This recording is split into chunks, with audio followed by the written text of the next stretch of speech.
আমরা জনসংহতি আন্দোলন আমরা সেই লড়াই করে গেছি, প্রতিষ্ঠাকাল থেকে আজও লড়াই করছি, ভবিষ্যতেও লড়াই করব।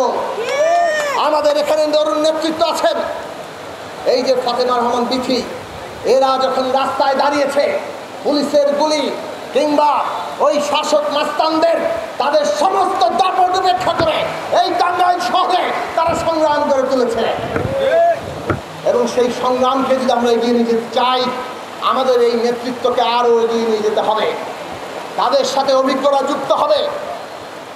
আমাদের এই টাঙ্গাইলে আমাদের কেন্দ্রীয় কমিটির সদস্য আলী দেওয়ান আছে, আমাদের নেতা লাবু আছে, আমাদের নেতা ছাত্র ফেডারেশনের সাবেক সাধারণ সম্পাদক আশরাফুল আলম সোহেল আছে, আমাদের তরুণ ছাত্র ফেডারেশনের বর্তমান নেতৃত্ব আছে নারী পুরুষ, এবং আমাদের এখানে মেয়েরা যে নেতৃত্বের জায়গা দেখিয়েছে সেইটা নতুন করে টাঙ্গাইলবাসীকে ঐক্যবদ্ধ করবে।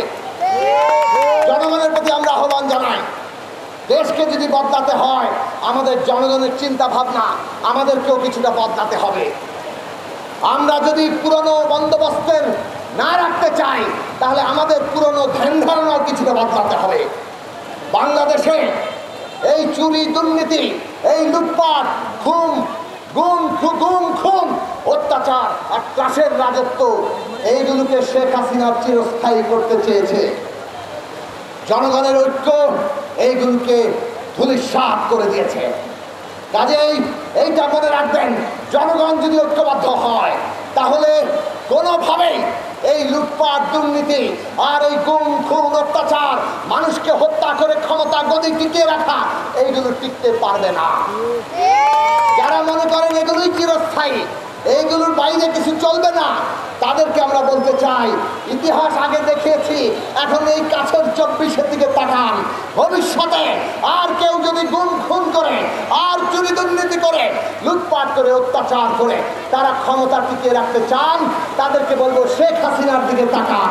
পরিণতি কি হয় সেটা শেখ হাসিনার দিকে তাকাতে হবে। আমরা জনগণের প্রতি আহ্বান জানাই, জনগণের ঐক্যবদ্ধ শক্তি ছাড়া জনগণের অধিকার মর্যাদা, জনগণের গণতন্ত্র, বৈষম্যহীন বাংলাদেশ, অন্তর্ভুক্তিমূলক বাংলাদেশ, সর্বোপরি জনগণের বাংলাদেশ, এইটা রক্ষা করা যাবে না। কাজেই জনগণের নিজস্ব রাজনৈতিক শক্তি দরকার।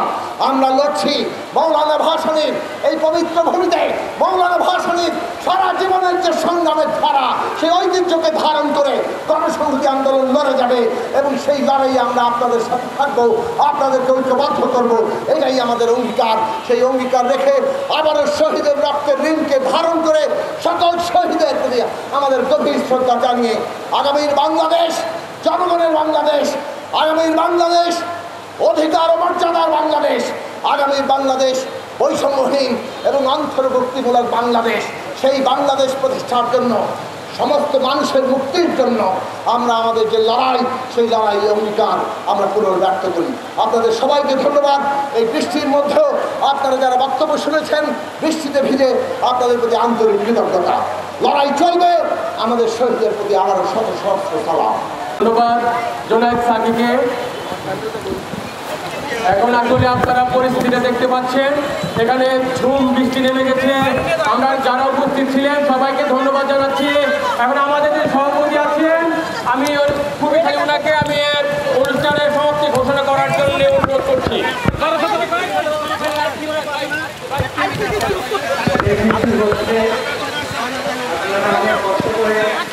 বক্তব্য শুনছিলেন